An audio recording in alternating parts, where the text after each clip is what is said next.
Sabi daw po niya, gusto ko po malaman saan pwede mag-file ng kasong cyber libel kasi nung pumunta ako sa police station, tinuro po ako sa NBI. Pero nang pumunta daw po siya sa NBI, tinuro po ulit siya sa police station. So paano po yun? Alright, sige, ganito. Napakarami ko ng experience dyan, napakaraming even yung mga kaibigan na nagtatanong. Ganito po, ang importante po dyan, lalong-lalo na kung ang ginagamit po natin o ang basihan natin para sa cyber libel ay yung mga post sa social media, gaya ng Facebook, ganyan, Twitter, or Instagram. Okay, importante po kasi na ma-preserve natin yung ebidensya. Ang kagaya ng kahit na anong ordinaryong kaso. Ngayon, karaniwan kasi nagkakaroon tayong problema sa pagkuha ng ebidensya, lalong-lalo na yung screenshots. Opo. Mas mainam, I would suggest na lalong-lalo na kung hindi pa dinidelete yung post, lumapit sila sa PNP Anti-Cybercrime Group.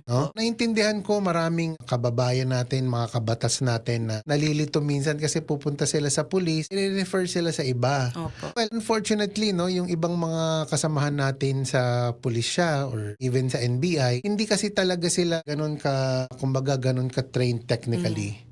At merong specific unit or division, both ang PNP at NBI para dyan. At sila rin ang binibigyan ng kapangyarihan ng mga umiiral nating batas at patakaran para mag-assist sa ng mga ebidensya, lalong-lalo na yung mga videos or photos sa Facebook or sa mga social media. Meron silang sapat na technical know-how, and at the same time, meron silang, if I'm not mistaken, meron talaga silang authority, at kinikilala ito ng social media platform, particularly ng Meta.